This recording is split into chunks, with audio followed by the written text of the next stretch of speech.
Hello दोस्तों, मैं अनुराग आप सभी का एग्ज़ाम लिव चैनल में स्वागत करता हूं। दोस्तों, जैसा कि आपको पता है कि पहले वीडियो में हमने प्री हिस्टोरिक पीरियड के बारे में पढ़ा। दूसरे और तीसरे वीडियोस में हमने उसके एमसीक्यूज़ के उससे रिलेटेड जो कि एग्ज़ाम्स में 2-3 बार रिपीटेड क्वेश्चंस आए हुए हैं, उन क्वेश्चंस को मैंने उठा के वहाँ पे पुट आउट किया था, उस वीडियो में दिया था। दोस्तों, दूसरा चैप्टर आज हम चौथे वीडियो में पढ़ेंगे, इंडस वैली सिविलाइजेशन यानी कि हड़प्पा सभ्यता, जो कि सभी प्रतियोगी परीक्षाओं के लिए इम्पॉर्टेंट है।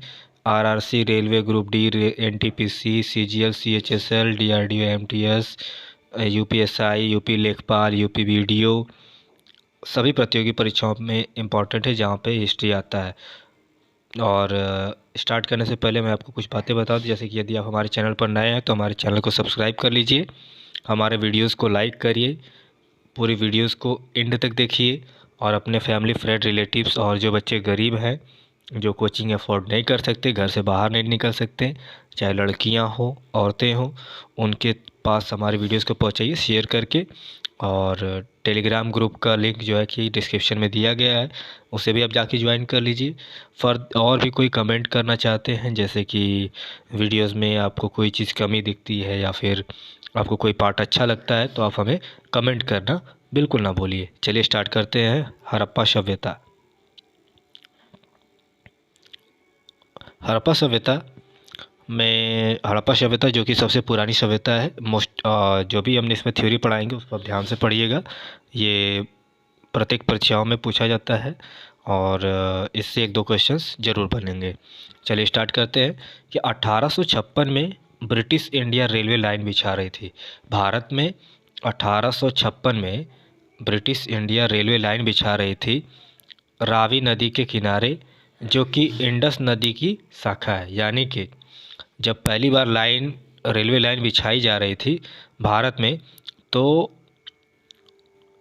वो रावी नदी के किनारे बिछाई जा रही थी, जो कि इंडस नदी का शाखा, यानी कि रावी नदी इंडस नदी की शाखा है। चलिए नेक्स्ट लाइन पर चलते हैं। क्या कहा है कि दिया गया है कि रेलवे लाइन बिछाते समय उनके बीच में कुछ पक्के टीले, पक्के ईंटों के खड़हर पाया गया। उसे तोड़कर रेलवे का कार्य किया गया और उस रेलवे के कार्य में उसी पक्के ईंटों का प्रयोग किया गया।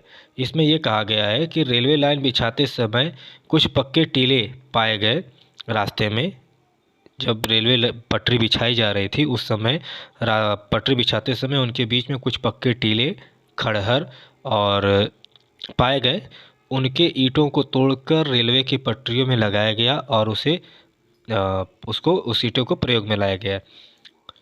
1921 में पुरातात्विक विभाग ने हड़प्पा सभ्यता को भारत का पुराना शहर बताया। यानी कि 1921 में पुरातात्विक विभाग यानी कि आर्कियोलॉजिकल डिपार्टमेंट ने इंडस वैली सिविलाइजेशन को भारत का सबसे पुराना शहर बताया। यह यानी कि उसने अथॉराइज कर दिया। यह सिंधु नदी के किनारे स्थित है। ये क्वेश्चन बनता है कि हड़प्पा सभ्यता या फिर इंडस वैली सिविलाइजेशन किस नदी के किनारे स्थित है। तो क्यों इसको सिंधु घाटी सभ्यता कहा जाता है? क्योंकि ये सिंधु नदी के किनारे स्थित है।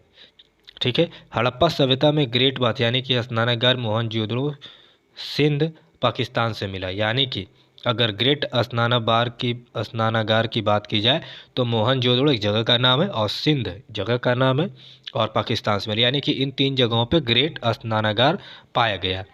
महान स्नानागार जो पक्के ईंटों से बने थे एवं सील्ड था, जिससे पानी के लीकेज का डर नहीं था। यानी कि जो स्नानागार बनाए गए थे, बड़े बड़े स्नानागार बनाए गए थे, वो पक्के ईंटों के थे। यानी कि पुरानी सभ्यता है सबसे, लेकिन इसमें पक्के ईंटे का प्रयोग किया गया था। और वो जो स्नानागार बनाया गया था, यानी जिसे हम आज के डेट में बाथरूम, वॉशरूम जो कुछ भी कहते हैं, वो पूरा सील्ड था यानी कि ब्रिटेनियम का लगा हुआ था, जो कि उसमें लीकेज नहीं था। कपड़े बदलने के लिए स्नानागार में चारों तरफ दीवार होते थे।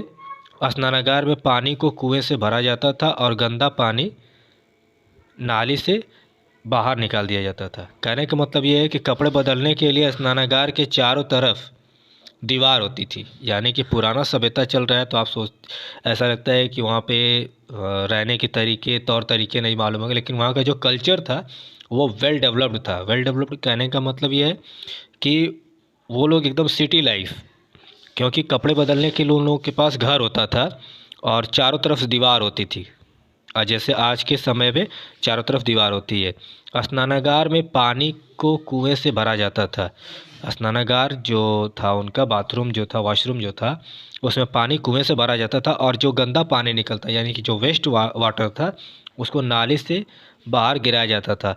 स्नानागार हड़प्पा सभ्यता का टेक्नोलॉजी और कल्चर के डेवलपमेंट को दर्शाता है, यानी कि जो स्नानागार है, जो ग्रेट बात है, वो हड़प्पा सभ्यता यानी कि इंडस वैली सिविलाइजेशन की टेक्नोलॉजी और कल्चर को प्रसिद्ध करता है, प्रसिद्धता को दर्शाता है कि वो कितना डेवलप्ड था, कितना विकसित था। इस काल में घरों के सामने कचरे का डब्बा रखा जाता था, यानी कि उस समय, उस काल में जो सबसे पुराना काल है, उस काल में घरों के सामने कचरे का डब्बा रखा जाता था, यानी कि डस्टबिन रखा जाता था। घरों में खिड़कियां नहीं होती थी, यानी कि उस समय जो घर थे उनके घरों में खिड़कियां नहीं होती थी।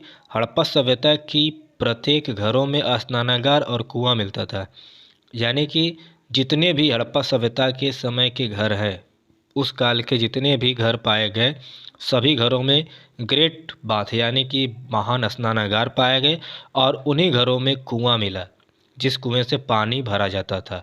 घरों से निकलने वाले नालों को ढक दिया गया था। जिस तरीके से आज हम लोग क्या करते हैं, पैक्ड कर देते हैं नालों को, उस तरीके से उस समय नालों को ढक दिया गया था। नाले रोड के किनारे व्यवस्थित ढंग से थे, यानी कि जो रोड था वहाँ का, उसके बीच में रोड था और साइड साइड में नाले थे। तो जो नाले थे उनको ढक दिया गया था, सीमेंट से ढक दिया गया था या फिर जिस चीज़ से भी ढका गया हो, तो सुव्यवस्थित ढंग से, यानी कि वहाँ के नगर नियोजन को वेल डेवलप्ड दिखाया जा रहा है कि हड़प्पा सभ्यता में जो नाले थे वो ढके हुए थे। यहाँ से भी एक क्वेश्चन बनता है, हड़प्पा सभ्यता में चित्र से लिखे हुए साक्ष्य मिले, उसे अभी तक पढ़ाई नहीं जा सका है। यानी कि हड़प्पा सभ्यता में कुछ ऐसे चित्र पाए गए, चित्र के साक्ष्य पाए गए, एविडेंस पाए गए, जो कि अभी तक पढ़ा नहीं जा सका गया है, उनकी लैंग्वेज को अभी तक पढ़ा नहीं जा सका गया है। आज के लिए बस इतना ही। कल नेक्स्ट पार्ट में हम लोग इसके और आगे की वीडियोस को पढ़ेंगे और इससे बेटर परफॉर्मेंस यानी कि बेटर चीज़ें देंगे, जिससे आप अपने फ्यूचर में बेटर परफॉर्मेंस कर सकें।